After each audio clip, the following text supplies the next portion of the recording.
Okay, so this is our first meditation for Be Live Love. That is a project that Vision Holistic has taken on to really bring this message that that's it. That's all there is to life, folks. To be, to live life fully, and to love fully. And we can do it in any way, through our work, through our expression, through our connections, through our relationships. So this is because of the call of this time. This is the first one. We will do this for 6 weeks. And Judy Olson has very kindly agreed to lead this. And Judy comes from Iowa, and she grew up in South Dakota. So she does have a very good connection with the earth and also with the Native American ways that this country has had in its wealth. So I'm going to invite Judy to lead us through a meditation. And her theme really is to connect back to the planet, bring our connection back, and um, call in the natural forces through the spirit of each of us so that we may contain whatever is going on right now. So Judy, over to you. Oh, thank you so much, Malabika. I'm just delighted to be here, and I'm very thankful for this opportunity. And I love being your guinea pig, no matter what. It's just always a fun thing. So for all of you, the meditation that you'll hear this morning is based on roughly on Lakota teachings. And Native people see this medicine wheel metaphor, which is sort of what I'm going to be talking, not sort of, it is what I'm going to be talking about this morning. And they see it in a lot of different ways. And what I'm sharing with you is just the way I learned it. And I was drawn to the medicine wheel metaphor as a way of living because of the way it connects us with ourselves and with each other and with nature and the whole universe. And of course, Malabika has asked that I leave some time at the end for you to ask questions or make observations or comments. And I'm sure that many of you will be familiar with a lot of what I have to say this morning, or a lot of what you hear, but I'm hoping to add maybe a little knowledge and some perspective and introspection and some spirit to what you already know. Back in 2002, shortly after I met Malabika, is when I was introduced to the Native American flute up in northern Minnesota. And it was, I swallowed it hook, line, and sinker, to use a fishing metaphor.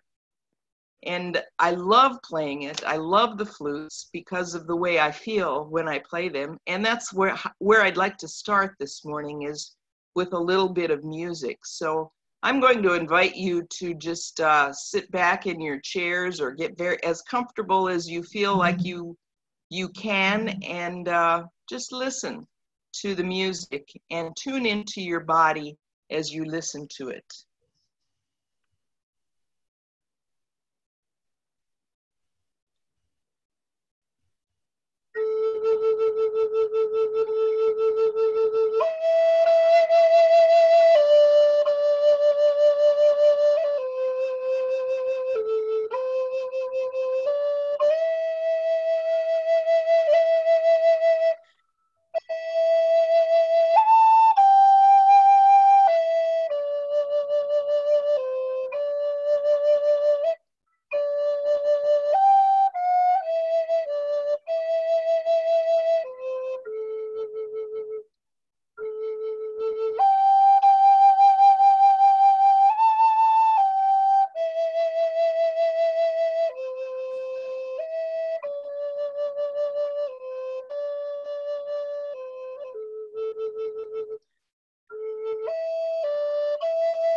now, if you like, just let your eyelids fall if you're comfortable doing that, and take, let's say, 3 long, slow, gentle breaths where you fill your entire lungs and your abdomen.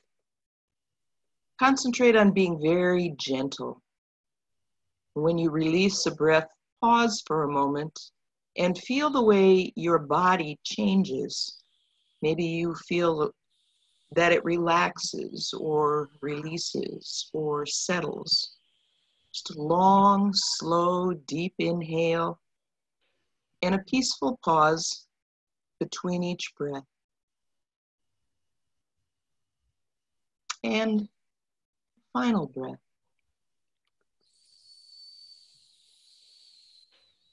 Concentrating on how your body just settles and relaxes.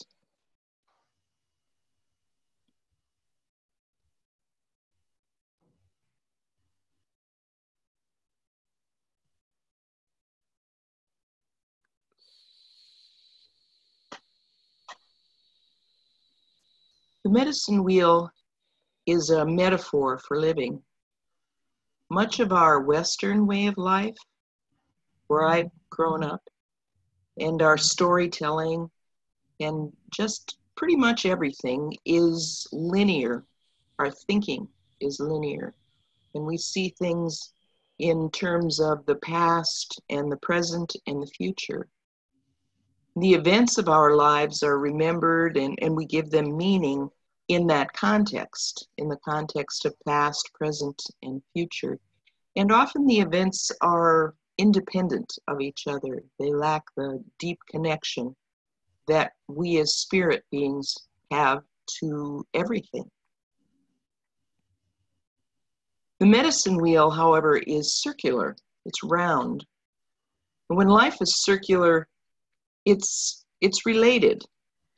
Let's imagine that you are a point on a circle, and you can see and connect in a straight line to every other point on that circle.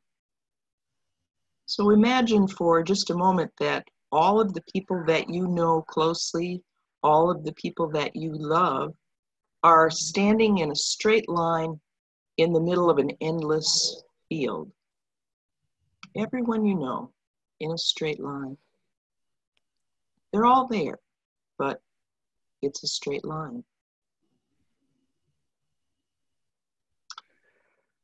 Now imagine that one end of that line begins to bend and the other end begins to bend until they meet and become a circle.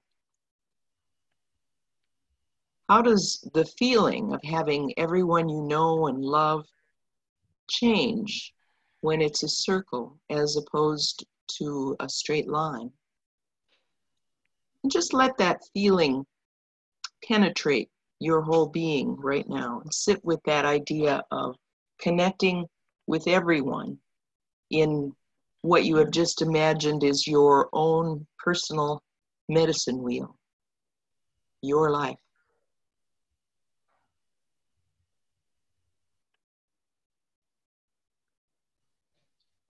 Just feel the connectedness.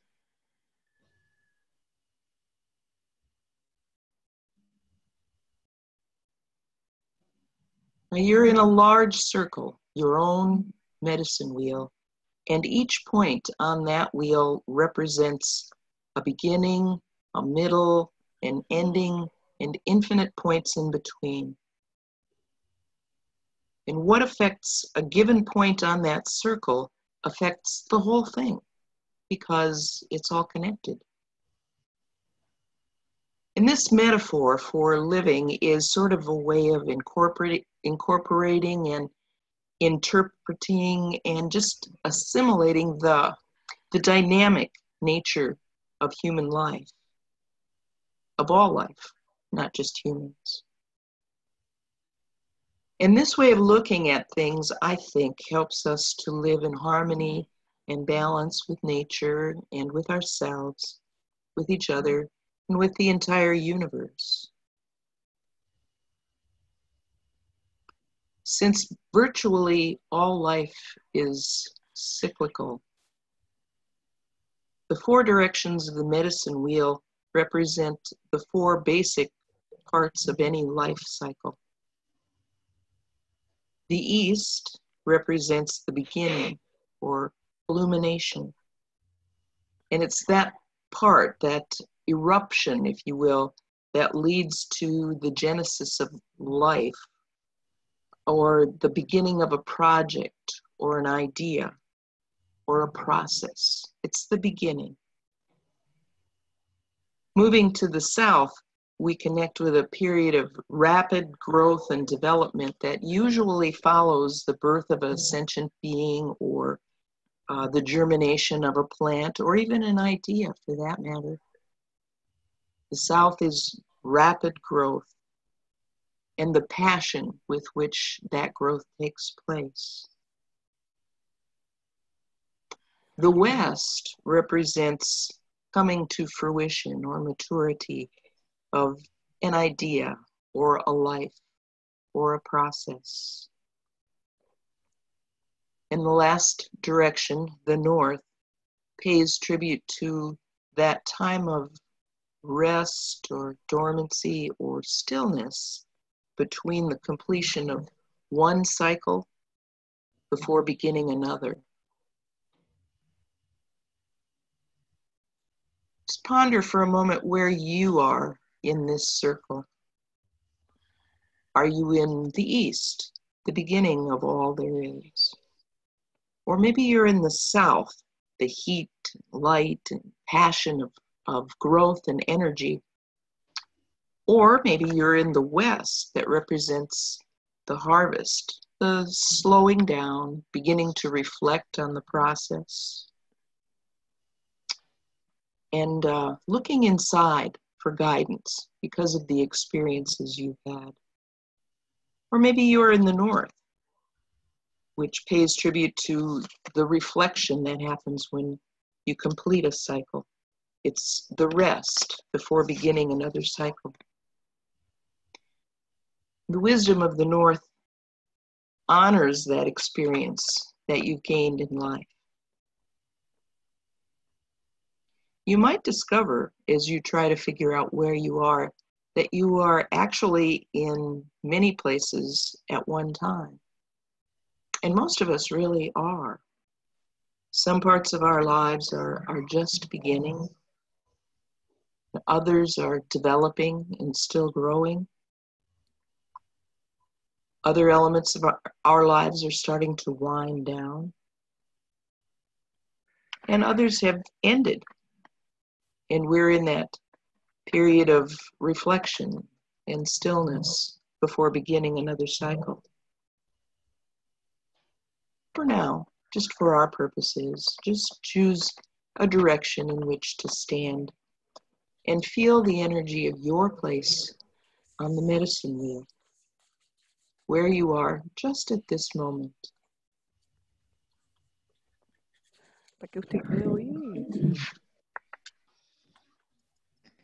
Feel your connection to all those who are in the circle with you.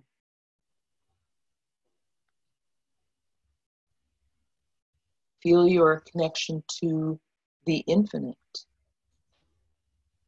that which has no beginning and no ending.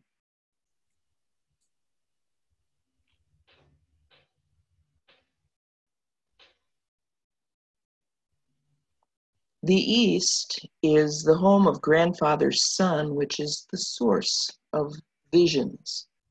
Before anything incarnates or manifests in the temporal world, it begins as a vision. The East has the energy of action and doing. We have the ability to learn from the environment in which we live and to master skills. It's the demonstrative side of our personalities or of our nature. It's that adventure that's willing to go out into new territory and conquer new challenges, encounter obstacles and limitations and learn to overcome them. It's our independent side, the East. There are a number of symbols for the East. And one of them is childhood, that time of learning and innocence and exploration, a gentle time where we're often under the care and guidance of people who are older than us. Another symbol of the East is the dawn, which is an ultimate symbol of illumination, where there is darkness, but as the dawn begins, light emerges and it grows and becomes more intense until it pushes back all of the shadows and we can see the landscape of not just where we live, not just our environment, but we can see the landscape of our being, of our nature, of our personalities, and of our lives, really. So the dawn is the symbol of promise, of wondrous things that are yet to come. Springtime is another symbol of the East, where it's a time of new beginnings. Mother Earth becomes bathed in splendor. Plants push through the soil, flowers bloom, animals give birth to their young. Everything is new. The cycle is at its beginning in the springtime. And the East is home of the eagle, whose task it is to protect our dreams and our visions. And because the eagle can fly high in the sky, it can maintain those lofty values that we are born with, our best aspirations, the clarity with which we see them.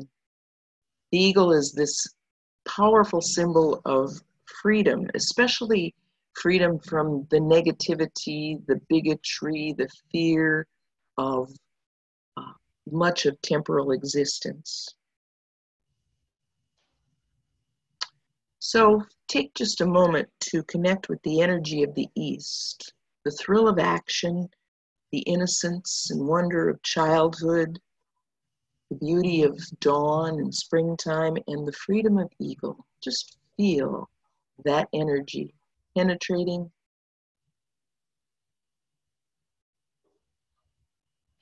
your whole being.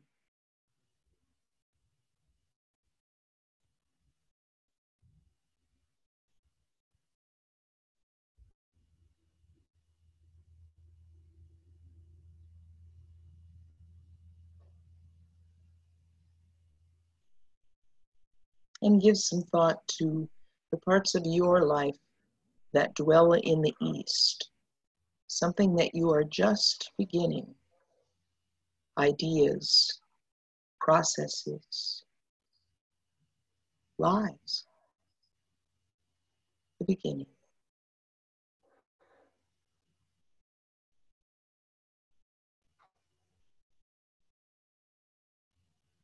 Now imagine yourself moving to the South. The South contains this brazen, active energy of growth. Adolescence represents the South because it's the beginning of independence and doing things for oneself and finding one's way in the world. If you recall your own adolescence or that of people you know, maybe you remember making mistakes, learning, reassessing, and in that way developing your own sense of wisdom and the ability to forge your own path in the world. Adolescence is often a time when we resist the control of others. We want to strike out on our own, be our own person, find our own way. It's when we experiment with different activities, different ways of life, different personalities to see what actually fits and what is right for us. High noon is another symbol of the South. It's the bright light of the sun that allows for clear seeing. And at a time when you are making important decisions, it's It's vital to be able to see the landscape ahead of you clearly and in bright sunlight so that you can make these important choices. The South is also about summertime, another powerful symbol of the South, a time of great heat and light, and there's an abundance of all things that are necessary for our growth. Here in Iowa, people remark that in the summertime, you can almost see the corn grow because it grows so rapidly. And that's the kind of energy that the summertime brings. Everything you need for growth. The South is the home of coyote. The East is the eagle, but the South is coyote. And coyote represents inner child wisdom. It's that honesty that sees what is actually there rather than what people desire or what people expect. In fact, a very powerful image that I have in my head for the South is an older child that's riding on the back of coyote and hanging on, and they're running really fast through tall grass, having the time of their life. The child is petting coyote. Coyote is joyful about giving the ride. The child is without fear, and coyote is without guile. But coyote is also known as the trickster because coyote's job is to teach us to trust, to be innocent, and to be humble. And he shows up when people become jaded or too serious or too pompous. He loves laughter, coyote does. Likes taking life easy. And when we get too wrapped up in the seriousness of our lives, coyote will find a way to trick us onto the right path. In native lore, there are a lot of native traditions believe in the three paths or the three roads of life. There's the blue road, which is the path of the spirit, and it goes from one incarnation. It's the time between one incarnation and the next, but it also stays with us through every temporal incarnation that we have. Then there is the red road, which is the path of our true calling, of our true nature. And when we're on the red road, life is easy and happy, and not that it doesn't have obstacles, but we have faith in our ability to overcome obstacles and limitations. And then there is the black road, which is the road of illusion, where we're fooling ourselves and we're trying to fool other people, and we're not really connected with who and what we really are. And whenever we're on the black road, the road of illusion, coyote will show up and nip at our heels a little bit to get us back on the right path. Take a moment, just a few moments right now, to connect with that energy of the South, that passionate energy of growth and having all you need and fullness, just passion at its peak.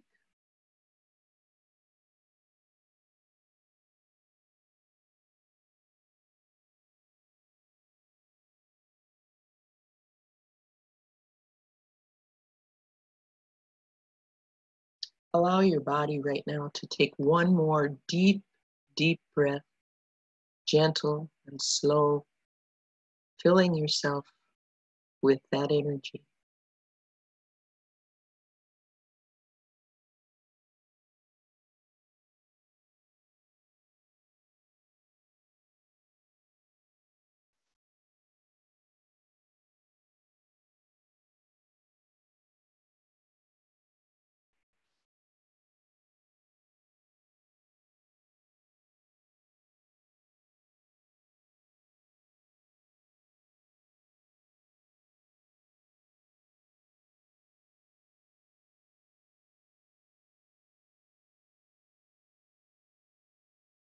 Let's move now to the West.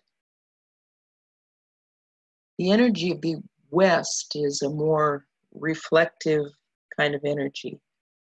It's more receptive than active.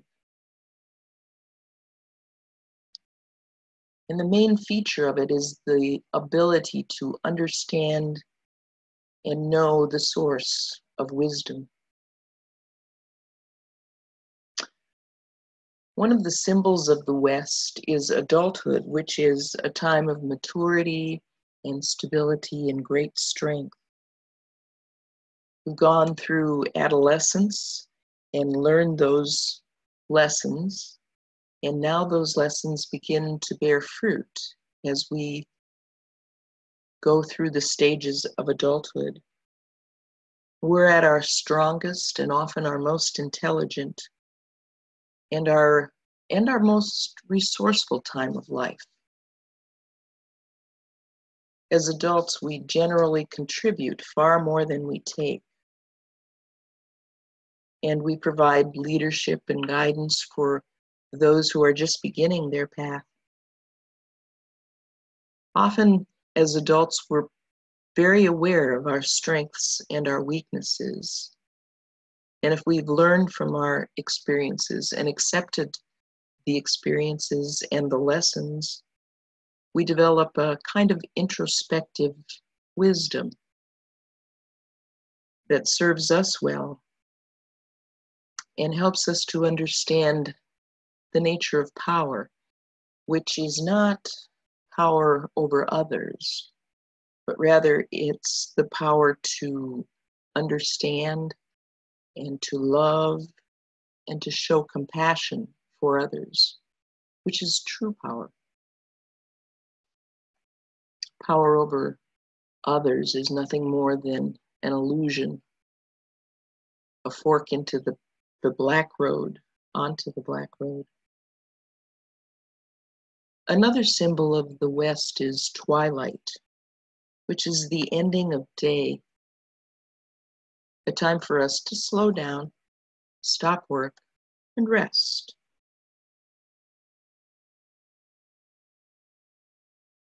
And generally, at twilight, we think back over the day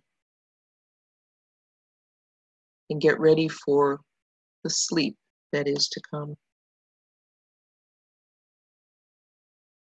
West is the home of the bear. The bear is a very solitary creature, and it really prefers its own company. When it feels threatened or it's in need, very few animals can wreak the kind of havoc that a bear can. And the bear's power and fierceness in protecting its territory and its young is legendary. So that's how the bear became a symbol of ferocity and raw power and courage. A remarkable feature of the bear is its ability to heal from the most grievous of wounds.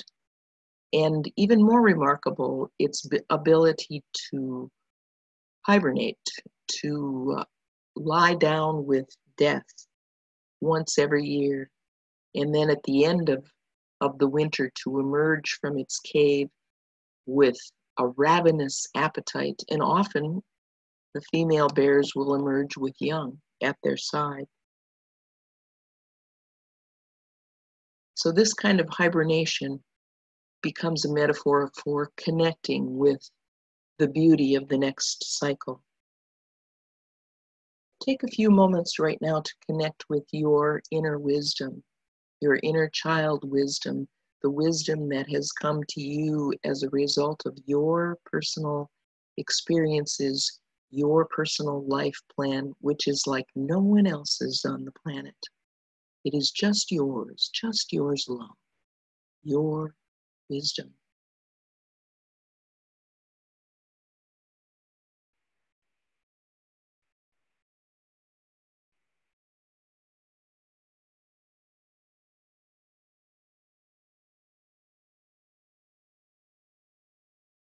Your heart beats with this wisdom. Perhaps you can feel your heart beating right now in this moment. You might feel it in your fingers, maybe your face, maybe your hands. Notice that once you feel your heart beating in any part of your body, you can almost feel it in the whole of your body, pumping the spirit and the wisdom of your life's experience throughout your entire physical being. That is the power of the West.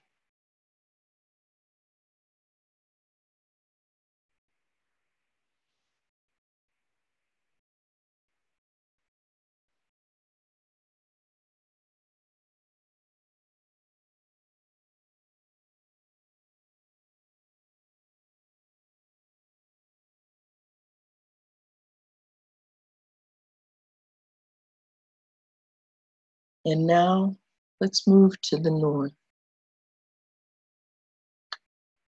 The North contains a stiller, even wiser, more reflective energy, the energy of the elders. The North contains the times of stillness and dormancy and renewal.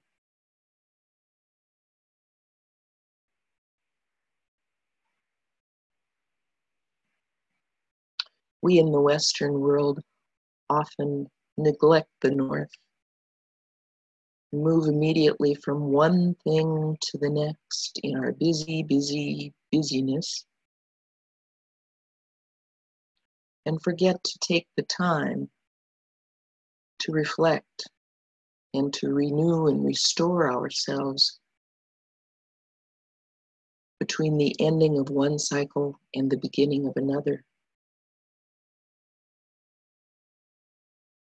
The North is symbolized by old age, which is a time of slowing down and reflection,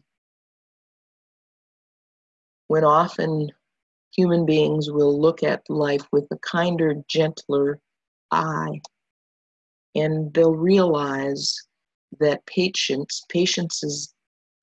and forgiveness are the ultimate virtues. And it's these things, patience and forgiveness, that allow for growth and expansion.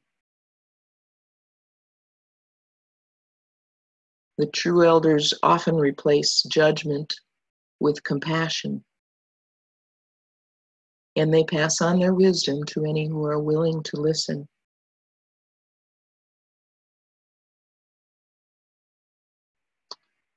Elders are valued because of their experience and their wisdom, but mostly because of their ability to be grateful for all of life, regardless of the circumstances.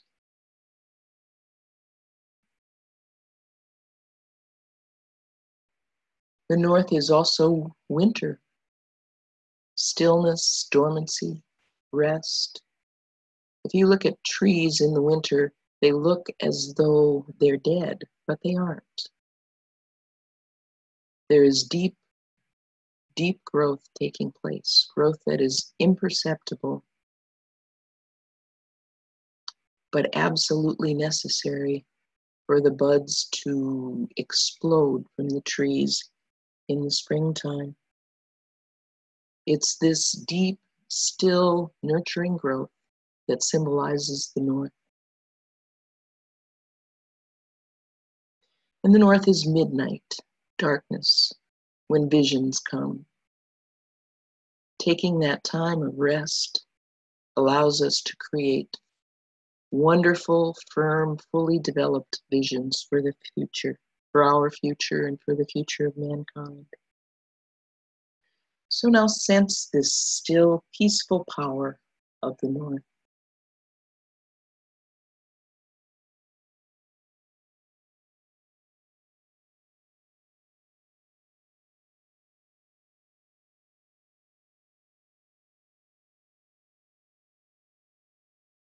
This medicine wheel is your personal path in the world, unlike anyone else's. And no matter where you are on your journey, Spirit fills it, and you can connect with Spirit anytime, anywhere, under any circumstances. Spirit is like air. It is like the wind that moves in us and around us and through us, unseen.